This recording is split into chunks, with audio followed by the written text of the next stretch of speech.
Hey, well, good afternoon, everybody. Or I guess it's still morning if you're in Western Australia, but here on the east coast of Australia, early afternoon. My name's Professor Simon Jackman. I'm the CEO of the United States Studies Centre, and welcome to another United States Studies Centre webinar. The United States Studies Centre, of course, stands on the grounds of the University of Sydney, which in turn stands on the traditional lands of the Gadigal people, part of the Eora Nation. We pay our respects to elders past, present and emerging. Today, our agenda is to discuss climate and energy in Australia and the United States. And this has become, I think, once it became clear that Biden might be in with a chance, sort of mid last year, and certainly since Biden's been was elected, the policy settings in the two countries become a matter of intense interest to certainly those of us in the in Australia with an interest in the United States and with Australia's relationship with the United States. And there's an awful lot to talk about there. There's the politics of it. There's the policy and what's possible, the transition to renewables, and the way that Biden back in the United States, of course, has put a transition to renewables front and center, and indeed the triggering event, if you will, is the Global Climate Summit, the virtual summit that Biden convened, and of course Australian Prime Minister Scott Morrison and many others participated in not so long ago. And we thought that confluence of events and the intense interest in sort of, as I said, the policy settings in both countries, and indeed how the relationship between the two countries might become a vector for generating some policy lift in certainly in Australia, and perhaps in generation of new technologies. Given the interest in that, hence today's webinar. And we've got two really amazing guests who are first-time guests here with the United States Studies webinars to help us talk about these issues. First of all, I'm joined from Brisbane today by Professor Peta Ashworth, who is the director of the Liveris Academy for Innovation and Leadership and chair in Sustainable Energy Futures at the University of Queensland. Professor Ashworth is a globally recognized expert in energy, and her research focuses on understanding public attitudes to climate change and energy technologies for climate mitigation. She's had previous roles at CSIRO, group leader of the Division of Earth Science and Resource Engineering, and her other contributions in the field of sustainable energy include leading the social science research program of the Global Carbon Capture and Storage Institute, as well as working alongside Australia's chief scientist in the development of Australia's national hydrogen strategy, something I'm sure we'll get into a little bit longer, and as a member of the Strategy Stakeholder Advisory Panel. And indeed, in recognition of her service to science and indeed to the nation, Peta was awarded an Order of Australia Medal in 2019. And so Peta joins us from Brisbane, and also joining us from Sydney is Ryan Heath.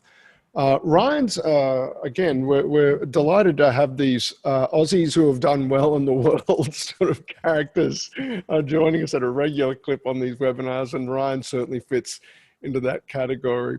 Ryan is the author of Global Translations, which is part of the POLITICO empire, the political stable of publications and newsletters. For those of you that don't know Politico, a must-read, must-visit destination on the internet. If you're tracking US politics and policy, though, critically, there's an awful lot of real great policy nitty-gritty, in addition to covering sort of who's up, who's down, politics of the day of the week, material on Politico. Ryan, as I said, from Australia, but has this big, important role with Politico, a Washington, DC based operation. Ryan's had other roles at Politico. He's previously authored Politico's UN playbook, their Brussels playbook, their Davos playbook. He moderated the first presidential debate of the 2019 EU election as part of a 5-year stint with Politico on their Europe-facing operation. He appears regularly on global cable news outlets, and he's, as himself, authored 2 books on politics. And before going off to Politico, Australia Makes the World Take. So Ryan wrote for the Sydney Morning Herald, and then had a stint with the European Commission in Brussels as a speechwriter, and later as the Commission's spokesperson on digital issues. Ryan, with his overview of all these global issues, and certainly being connected to a US-focused operation, or a US-based operation, perhaps is the best way to put it, like Politico, a great partner to have with us on today's webinar. So good afternoon to you, Peta.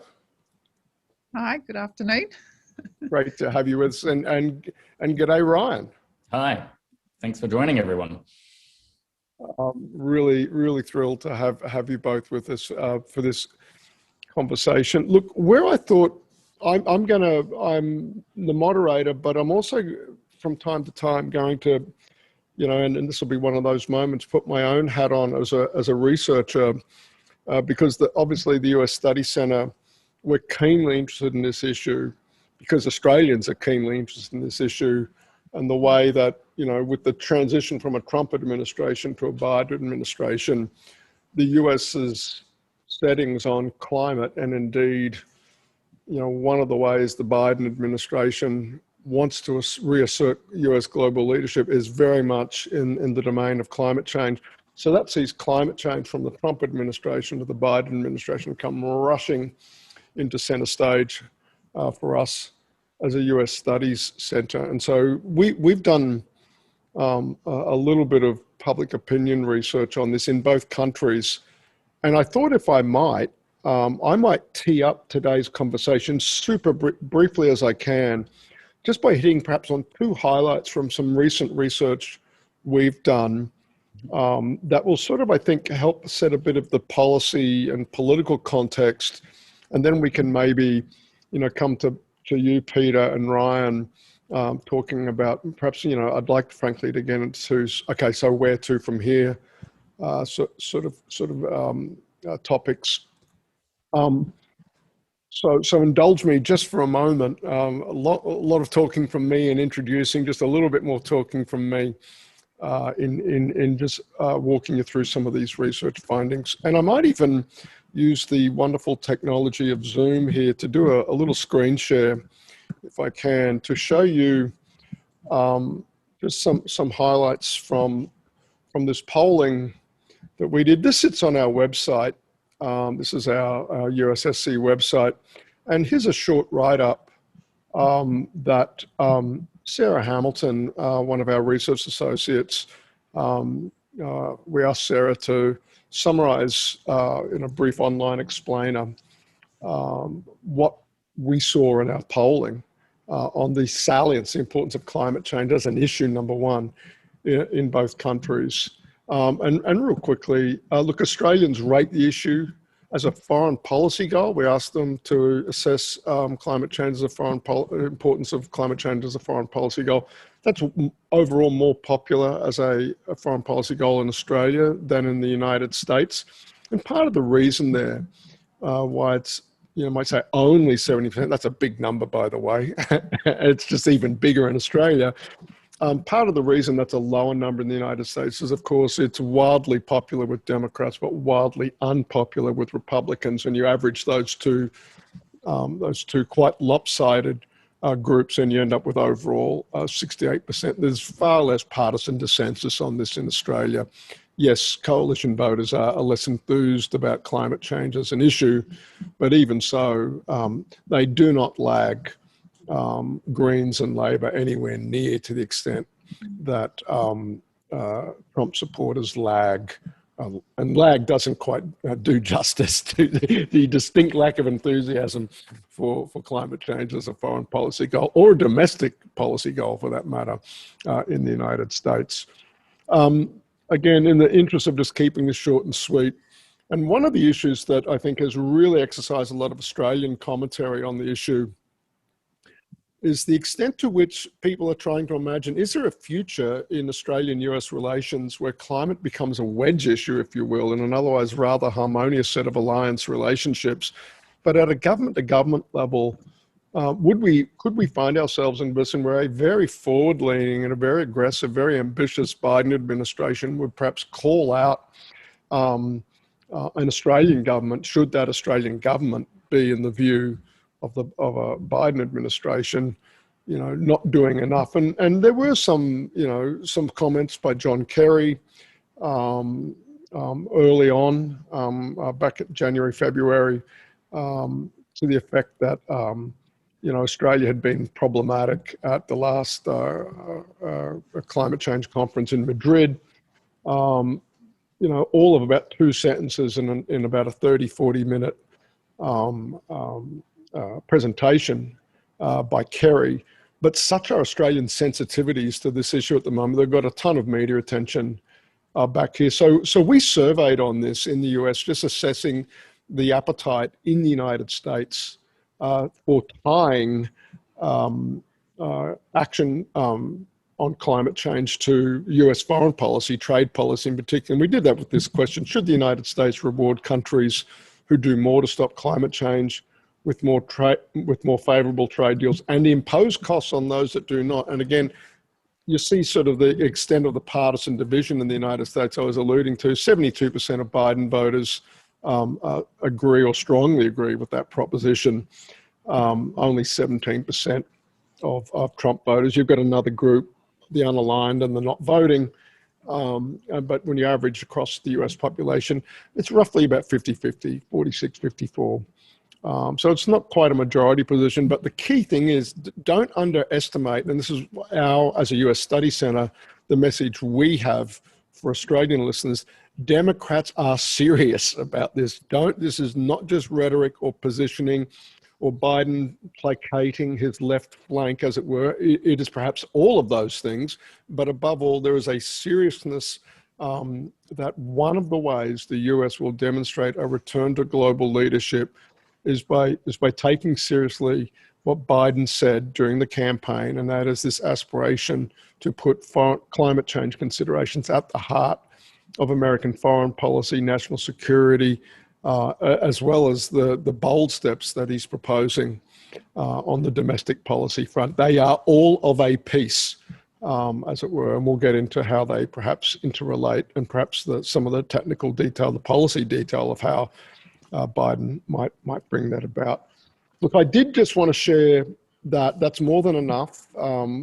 There's plenty more there, and I encourage you to look at Sarah's fine work on our website. And again, it's not a million miles, I imagine, from some of the work Peta does in assessing public opinion on these issues. And indeed, Peta may have some reactions to that.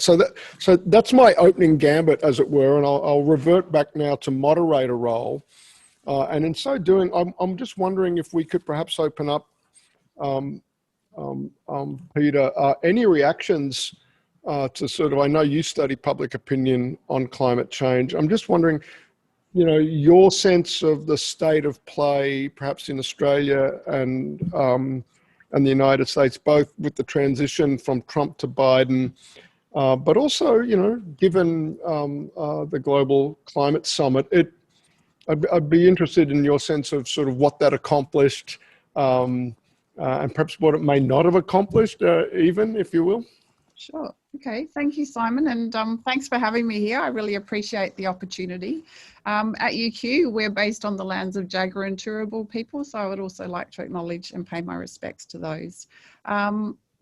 It's really interesting. I think the one thing that I take away from the summit, and particularly Biden's sort of strong goals that have come out, I think is a whole lot of hope.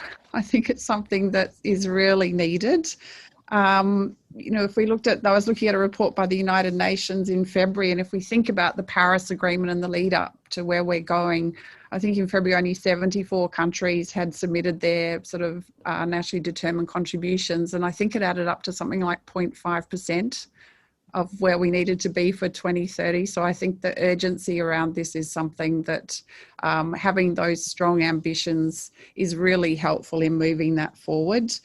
When it comes to Australia, I guess what's interesting, and I always look back at that sort of where we had, 6 prime ministers in almost as many years, and I think a lot of that was a climate-related underpinnings.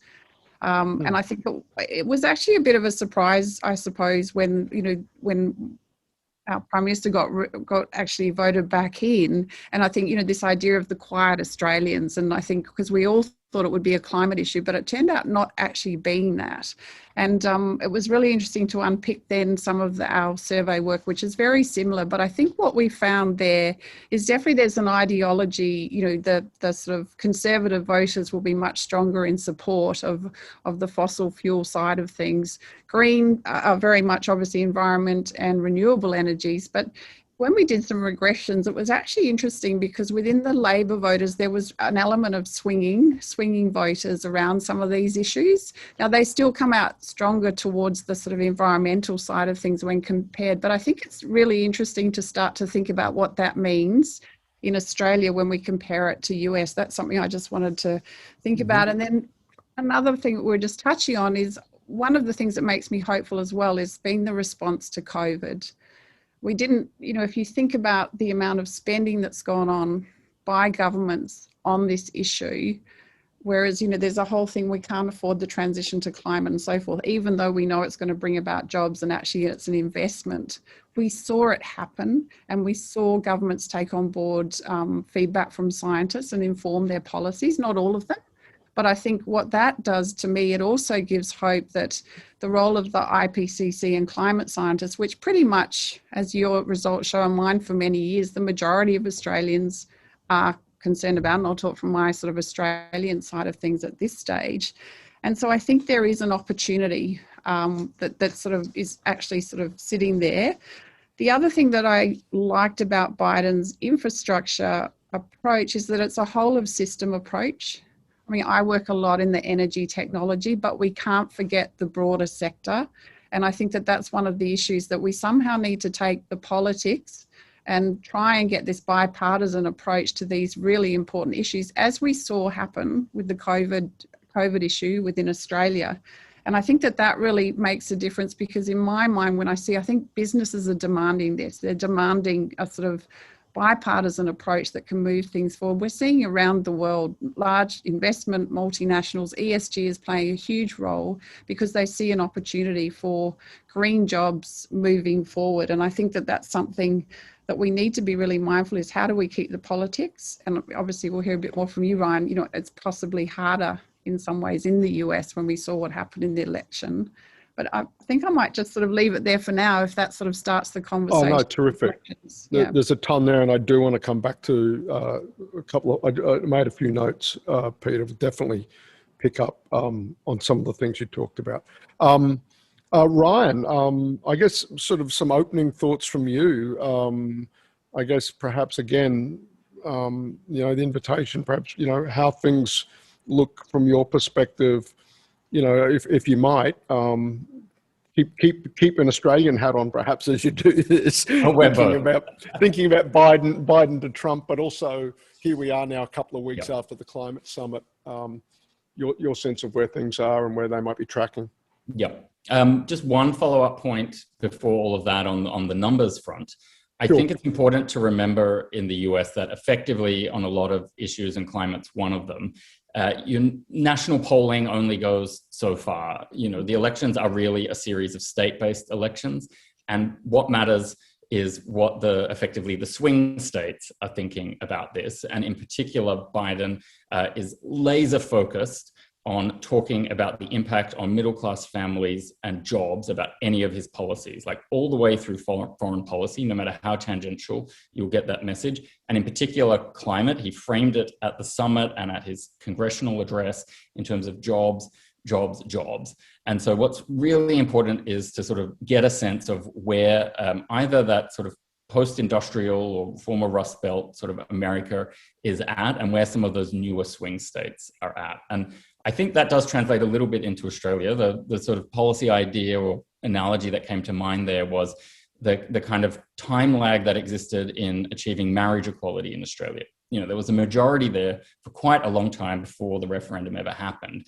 It wasn't a question that a majority of people supported it happening, but it was those 15 or 16 seats that decide the elections where it just wasn't a really popular or sort of an issue that motivated a lot of people. And that's what kept both parties from putting it forward. And I think there's a little bit that sometimes as well in climate in both countries.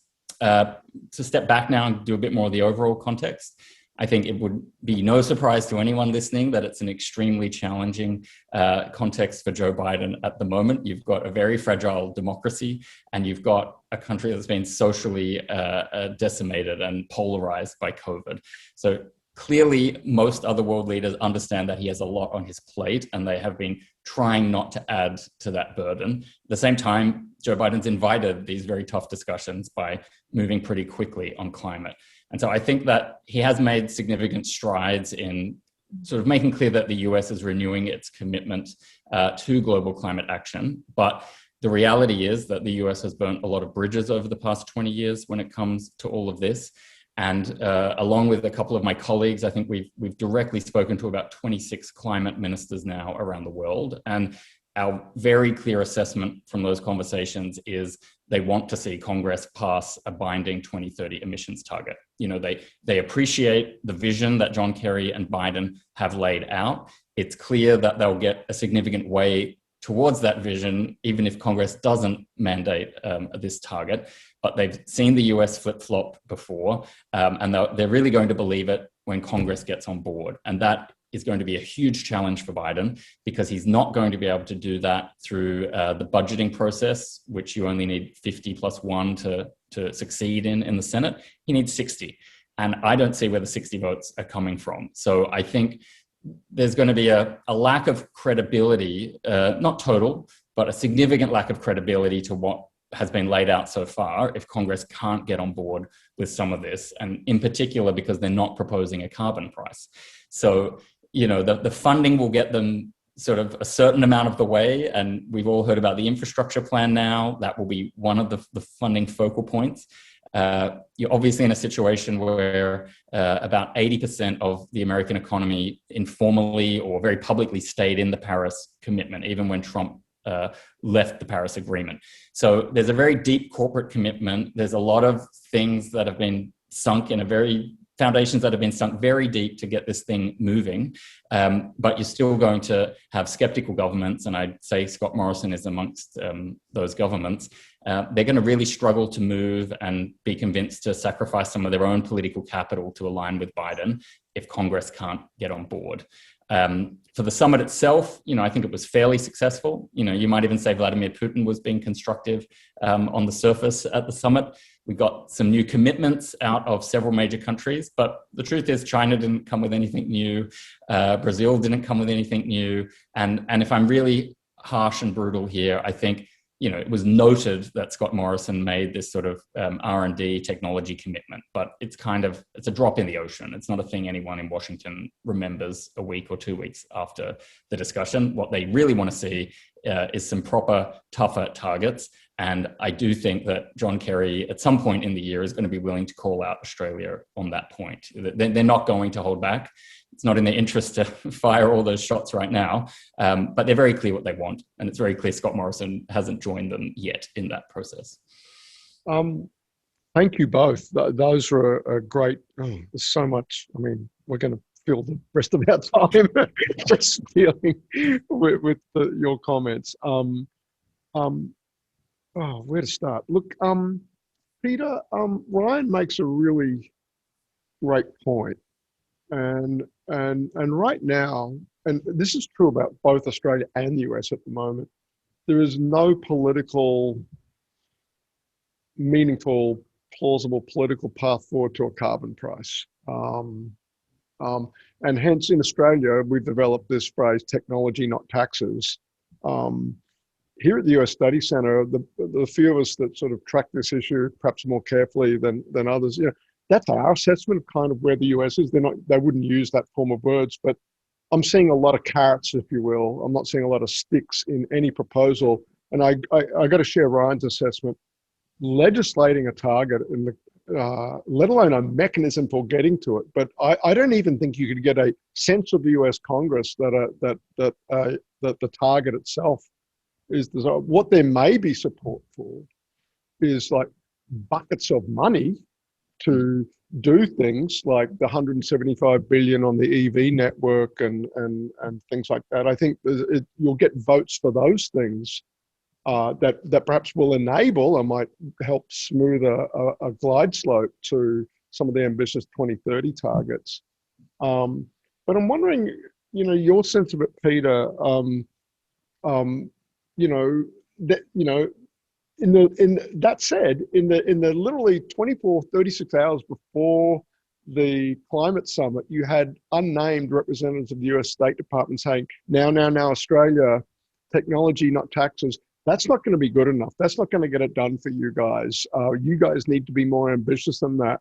And just listening to Ryan and reminded, well, if Kerry's going to call us out again, this is on what exactly? Because I don't think the US is going to be able to talk much about targets. I think they remain aspirations. I think the point of differentiation between the two countries is going to be the magnitude of the investments in the R&D that just, it's going to rain carrots in the US for civil society, for universities, for state and local governments, for corporations, perhaps to do things, all but a mandated target or a carbon price.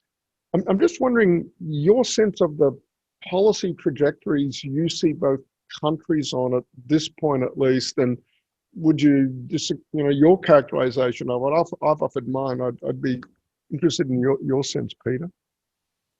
Look, you probably, I mean, I probably agree with both of you when you think about actually that sort of passing it through Congress. Yes, and I've got a very good friend in Washington who I talk to a lot around these issues. We actually start out in the carbon capture and storage stage. So it's an interesting thing to ponder, I suppose, around that. How will it change? I mean, I sort of and Ryan, you can probably talk much better to this, to the US, but from an Australian perspective, the fact that we've actually seen the words net zero emerge, to me, is an incredible shift from what was a little while ago.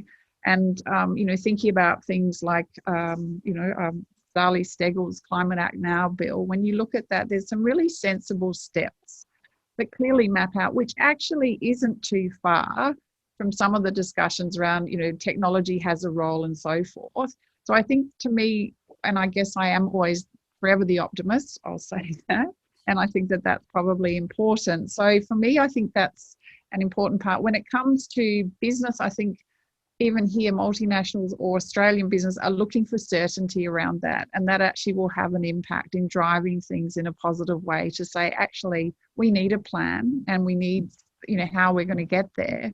So I think there's sort of some pressures coming from that way. And I think also the investment community can play a big role here as to what's funded, what's not, both at the international and the sort of national level. I think there's some things there. And that's also not to underestimate the bottom up as well. I think, you know, what's happening and what we're seeing at the state levels as well. I mean, we really do need a national coordinated approach, but there are pressures coming from other sides that I think actually help.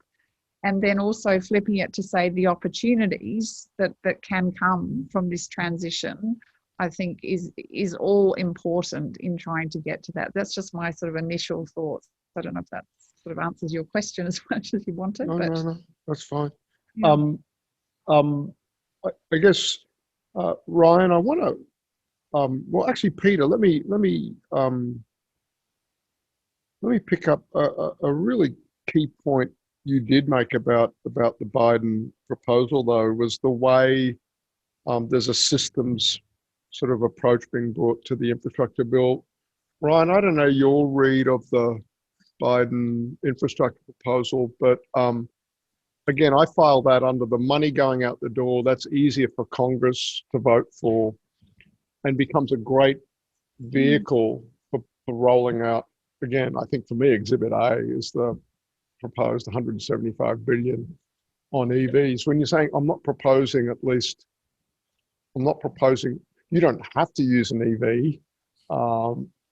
You don't have to build EV charging stations and networks. We're not gonna tax gasoline any higher, but look at this huge amount of money that's available. I'm wondering if, do you have a view of, do you know any more of the detail about what might be there?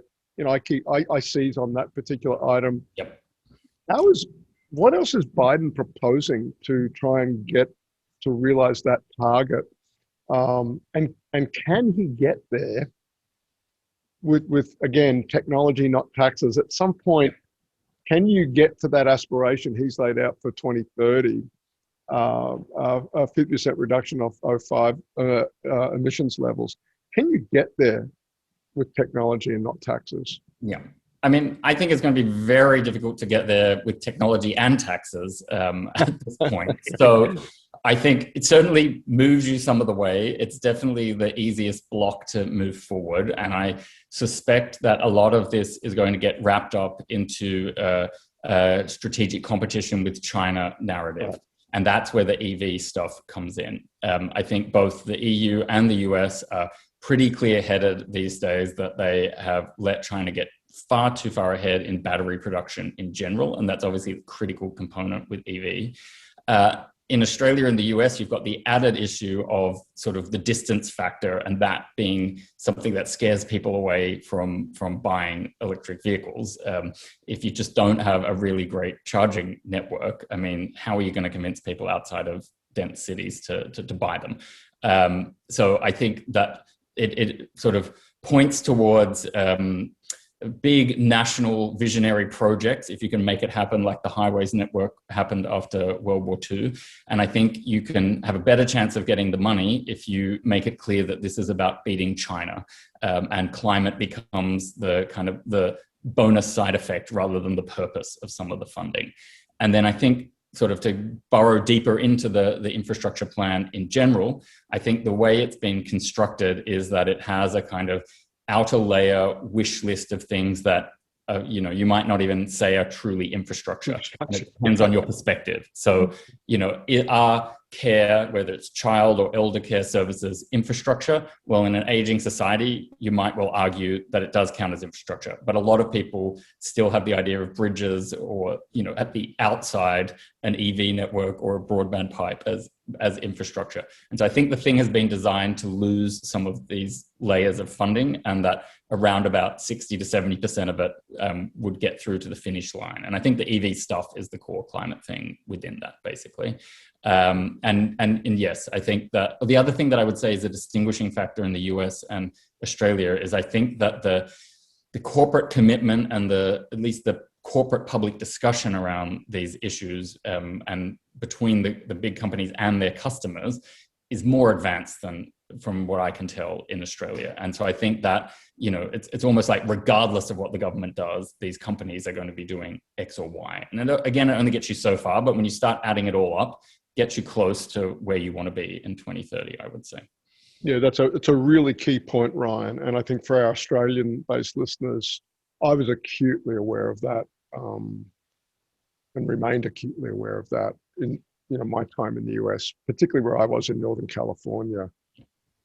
DC was almost irrelevant to what was happening on the ground, either coming out of the research labs at Stanford or just and their emissions regulation for cars, like getting California, them on the road by 2035, for example. And California almost became the national de facto regulator. If you've got a tool up, and and the feds aren't able to challenge the California regulations in court, if they stand up, then the industry just goes, well, there's the de facto standard. And moreover, the customers, and you're right, it was sort of what was happening in the marketplace was almost dragging sort of government along. And the world's richest conservative in Elon Musk, he has built his fortune and staked his future on this working. Yeah. So there are elements outside of sort of the democratic establishment that want this to happen, and that helps anchor all of these goals as well.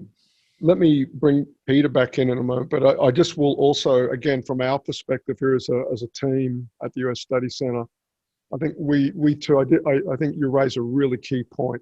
When Biden talks about the competition for the 21st century, I think the who is first to a renewable future is a big piece of what he's got in mind, and the EV piece in particular. Why the US is going hell for leather, or talking about going hell for leather on that, is I think very much a catch-up story. But this is a key pathway forward, and we've let China get way too out in front on what is going to be one of the ubiquitous technologies of the next couple of decades at least. Peter, I'm wondering if we could, if you don't mind, if I could ask you to, put your technologist hat on, and you've worked on the hydrogen group, but what you see in the technology stack or the technology pipeline that's encouraging in terms of getting us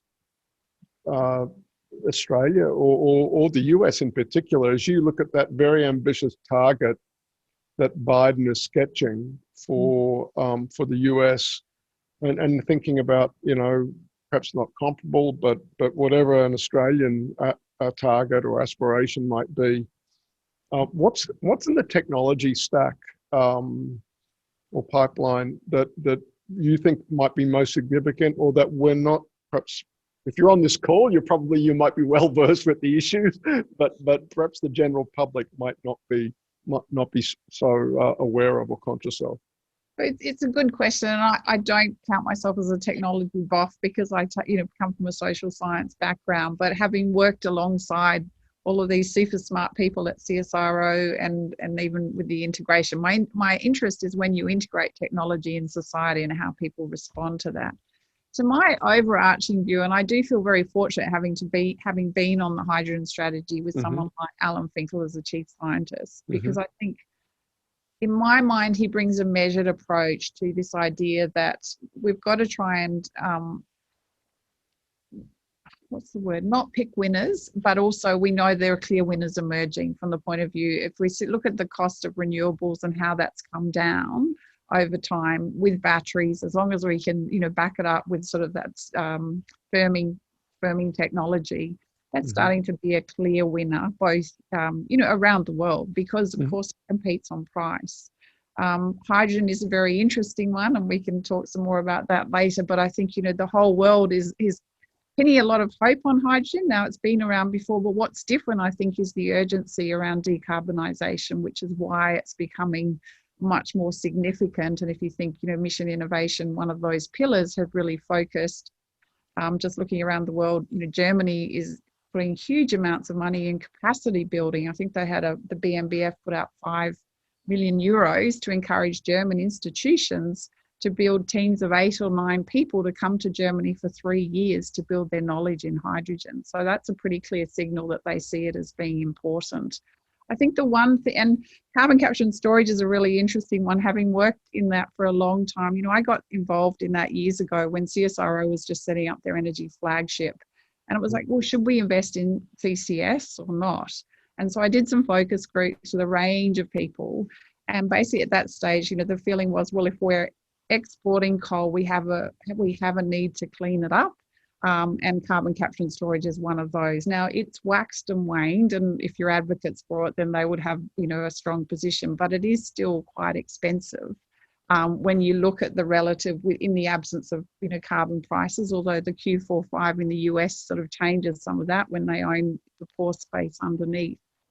But for me, it's a really interesting technology to think about, and I don't know if it will be there in the end, but if we look at the 1.5 degrees and what was said there, the BECCS and the need to actually go for negative emissions and things, or whichever, it's still an interesting technology to have on the side, I think. But that's my sort of overview of some of where these are. But batteries, of course, is really important. This, how do we move those two together? I don't know if that gives you enough detail, but I do think recently there was a quarterly essay from Alan Finkel that came out, and I really thought every Australian should read that, because it steps you through very easily to understand why we have to phase out 23 gigawatts of coal. What is 23 gigawatts look like? What is the replacement of that? And if we look at the Princeton study that was done around Net Zero America, it's very interesting when you get into the nitty gritty of how much wind and solar and transmission lines that's going to need to get to the zero. And as a social scientist, no one's going to want those transmission lines. You know, and how do we compete the land use issues and all the rest? So it's not so black and white, and that's why I think we need to keep having the conversations, and it will be different in different countries. And so we're talking Australia, US, but I'm also very mindful of developing countries and what's our role to bring them out of poverty and to ensure that, you know, they're the ones most likely to be impacted by climate change, you know, the severe weather events. So there's a lot of energy justice issues in our technology choices as well. And so what's the role of us as developed countries to do that? And I think this is where Australia and US, there's opportunities for sharing and working together in the R&D space, in fast tracking some of those. Sorry, long answer.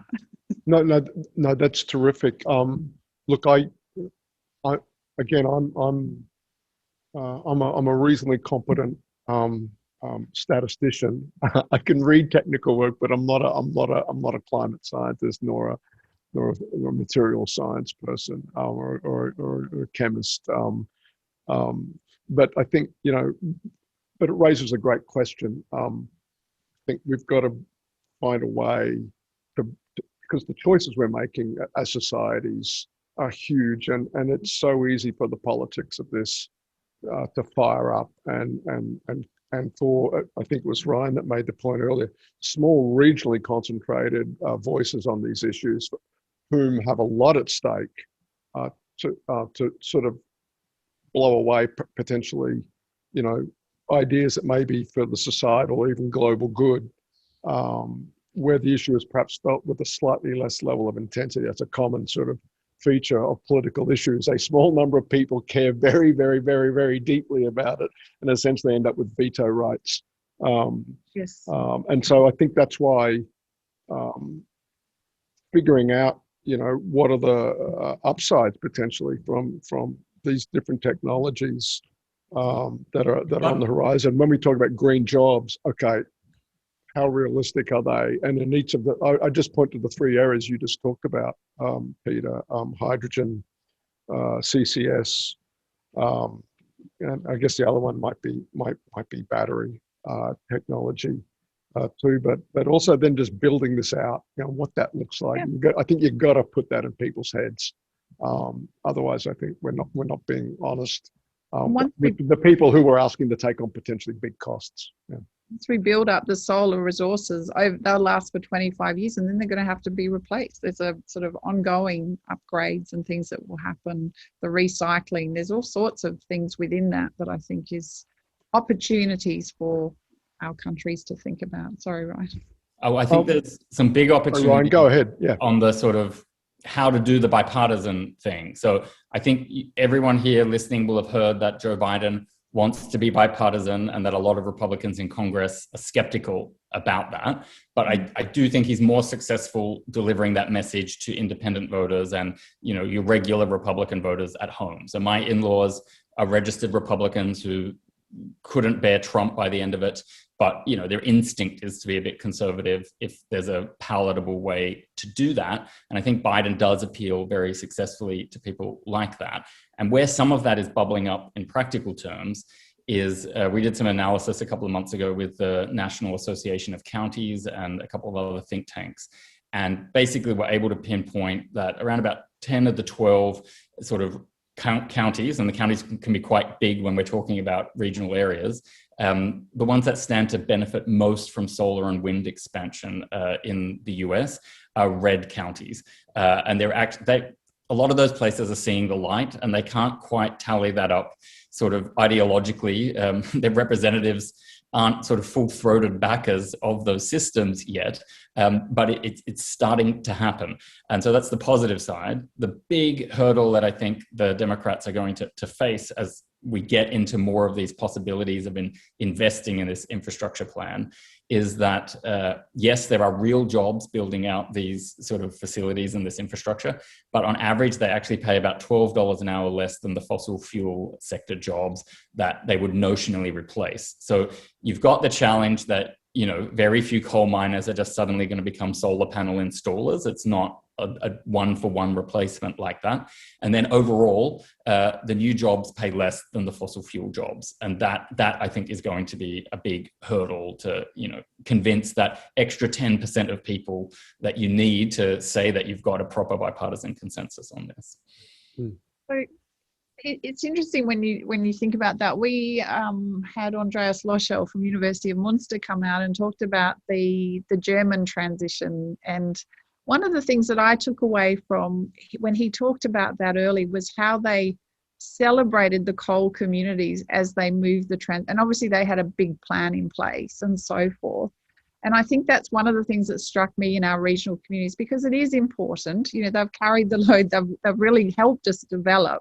And so how do we help them, plus companies who, you know, the oil and gas companies, a lot of those workers want to be involved in the renewables. How do we transition that? And it may not be like for like in energy jobs, but there may be other sorts of things that we can think. But again, that requires planning. It requires, you know, true understanding of the costs and those sorts of things. But I think that's an important part of the messaging that we need to think about here in Australia right now, because, you know, we still have a large element of fossil energy coming into our supply. So how do we help that transition in a positive way? That's the thought. We're about 12 minutes from our hour being over. So I thought at this point, we've had some... It goes very fast, doesn't it? I thought we might bring in some questions that have come up. And Ryan, with your European background at Politico, in particular, and at the EU, European Commission rather.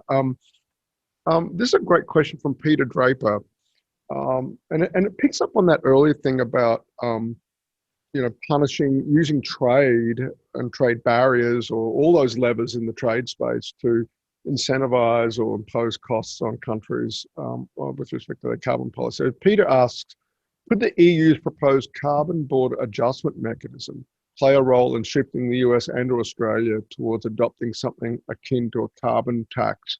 And I guess I'd follow up, Ryan, with can you ever see the US not imposing costs on itself, but imposing costs on other countries through border adjusted carbon-based taxes? Yeah, it's a super good question. So I think, like, at the very 30,000 foot level, I think the EU is great at exporting regulation. And the recent example of that is its data protection regime.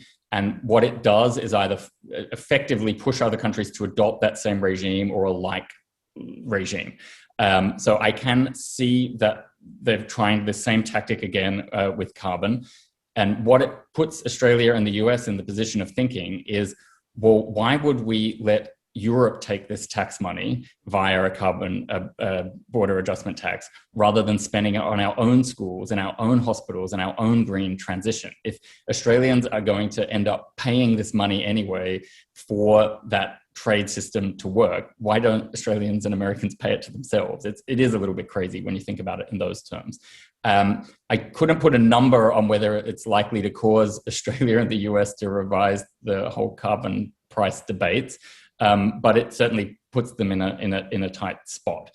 And we've seen via things like the global digital tax debate that, you know, eventually America might come around to these sorts of things after, for a decade, really saying this is impossible, this is an attack on American companies. You know, if, you know, the EU market is really too big to ignore. I think the EU will have more success with Australia, though, A, because Australia is smaller, and B, because the EU and Australia are negotiating a free trade deal right now. And you can essentially bet your bottom dollar that the trade deal won't be finalized until this issue is sorted out. And that is going to force a reckoning in Australia. And I think on the back of China sanctions, you know, we heard a little bit from that. So I think there's a real lived experience that shows what can happen in different ways, I suppose. Sorry. Also that Australia can live through tariffs, which is not great for the environment in this example. Let's see if we can get a few more questions in. We've got a few questions. I was thinking about this myself. So I'm seeing a question from Lenko Kola and Nobuyasu Abe. I'm just looking anywhere else who's hit on this question. That's the question of nuclear energy in the mix. Now, one of the things that Australians often forget about the United States and about European countries for that matter too, is yes, there's perhaps less greenhouse gas emissions per gigawatt of electricity generated in those countries than Australia. But often that's because, you know, in the US, there's a significant, you know, I forget what the number is, it's in the 20% or something of US power might be nuclear, and then there's another gas is doing way more in the US electrical grid than in Australia. The question is, you know, the US is, where is the US perhaps going with its use of nuclear energy going forward? And again, you know, there's every now and then you hear talk about this in the Australian space, and it's actually gotten a bit more political oxygen over the last couple of years. But any appetite or enthusiasm for nuclear energy being in the sort of the non-fossil fuel energy mix of the near future? I can jump Peta, in a little sure. bit on there, Yeah. yeah, for sure. I guess it is very interesting, and I had the fortune to work with Eric McFarlane when he was here from UCSB as the Dow Chemical. He's a Harvard-trained MD and a nuclear physicist. So if anyone can talk about the safety of nuclear, he is it. And I think one of the things, obviously the US needs what they've got in nuclear if they're even going to have a chance of sort of keeping their emissions low. But longer term, it is interesting. Here in Australia, it does come up. We know, you know, I just did some analysis having seen that question, that males tend to be more supportive than females, which we know from all the risk communication literature, that's not really a surprise. Mm-hmm. But I think the other thing is that here for Australia, we have the ANSTO, we have nuclear medicine, and we have the R&D, but to actually sort of, my understanding from colleagues, to actually introduce nuclear would be a 10 to 20 policy thing. The costs really don't necessarily stack up from my understanding. There's a group of educated males that would say it does, but my understanding probably not. And then the social license issues, I think, are still something that should not be underestimated from a technology perspective. I co-chaired the National Radioactive Waste, and, you know, there's a real reason as to why we need to store the low to medium waste, and that in itself divided communities. The no nuclear work that when they looked at reprocessing in South Australia, similarly, having done a huge engagement with citizens, they said no, they didn't want it. So it's a challenge, but when you throw in the light from an environmental and low CO2, then it's interesting. Yeah. I think Brian, we're in any thoughts on that? Yeah, so I think for countries that already have significant nuclear power, it's a different equation. They're really in the space of extending the lifespan of a lot of those facilities. And there are next generation nuclear facilities, but it really is the cost benefit question here. And I was involved in a process when I still worked at the EU, where we were worried about the UK leaving. And there was a very contentious debate about approving state aid, basically allowing government subsidies for one of the Hinkley nuclear reactors. And that really only went through out of political fears that it might be a reason to promote Brexit, basically. There was no economic reason to justify the subsidies there. It was clearly an economically crazy proposition. And I think that's what a lot of countries would find themselves in. But I have to ethically confess to raising the political cost of this in Australia. Back in 2007, I was working for Peter Garrett in the election campaign. And John Howard had raised the issue and was talking about introducing nuclear energy. And I came up with the idea of getting him to agree to local referendums for any possible sites where this would happen, and Howard folded in question time within about 2 minutes. And so it definitely killed off the discussion for a while, and I don't think it'll be forgotten if it's raised again. And that is the sort of thing that will end up being a political block in Australia, I think. Yeah. Oh, well done, Ryan. I didn't know you worked for Peter Garrett. That's great. Worth a separate webinar, probably. Right. Because we did 2 national surveys around that time, a year apart, and the first one, it was probably 3-1 opposed, and in that time it actually moved to 2-1 with a whole lot of people going into uncertain, which showed to me it was like, well, there's a discussion going on, I don't know much about this. So it was quite interesting to think about the implications of what goes on and how that influences. I always say our social research, something can happen overnight and it changes tomorrow. Yeah. The process. Look, we've only got a couple of minutes to go. I'm just thinking, coming back to a US-Australia in the bilateral. Look, I know the politics of this, and I know our diplomatic team in Washington, very much looking to get on the front foot of this issue. Once the Biden team were clearly going to form a government, and talking up avenues for cooperation, particularly in emerging renewable technologies. The geostrategic frame, never too far away from those conversations, by the way. But if I could, I'm wondering, is there something you're looking at or you're aware of, or you think we ought to be aware of, that Australia and the US can do together in this broader domain, be it in the region? I know we've already alluded to that. But perhaps in that those R&D plays, what are natural complementarities there, perhaps to exploit? I'm just wondering if we could close with some observations or some thoughts about what you see as perhaps optimistic or green shoots there in terms of things that the two countries, despite actually being on different sides of politics, at least notionally, where there are points of agreement and potential ways to move forward in the two countries, between the two countries. Yeah. Maybe I would say low probability but high payoff, if Australia was willing to do it, is some examination of an exit from coal. And I say that because Michael Bloomberg's invested about $1 billion in his Beyond Coal and Beyond Carbon campaigns. He is not happy with the situation in Australia, and he's furious with the situation in China. And obviously we're linked to that through our exports. And I think if even countries like Poland, it's a 30-year plan, but even they're getting a plan to exit coal. And it's maybe not as fancy as the German one, but I think Australia needs to be thinking about that. And if it can demonstrate some movement on that front, even if it's very long term, but if it can show a way forward for China, if it can show that America's turned somebody's mind, I think that is the sort of thing where it won't take too much for Australia to get a cuddle from America, but Australia's got to do something. And I think that would be a pretty good way of doing it. Interesting. Okay. Peter? Yeah, look, I guess I'm heartened by collaborations previously working with people in the US on all of these different fronts of technologies. I suppose it very was a global sharing. So I think wherever there's opportunities for that, it's interesting.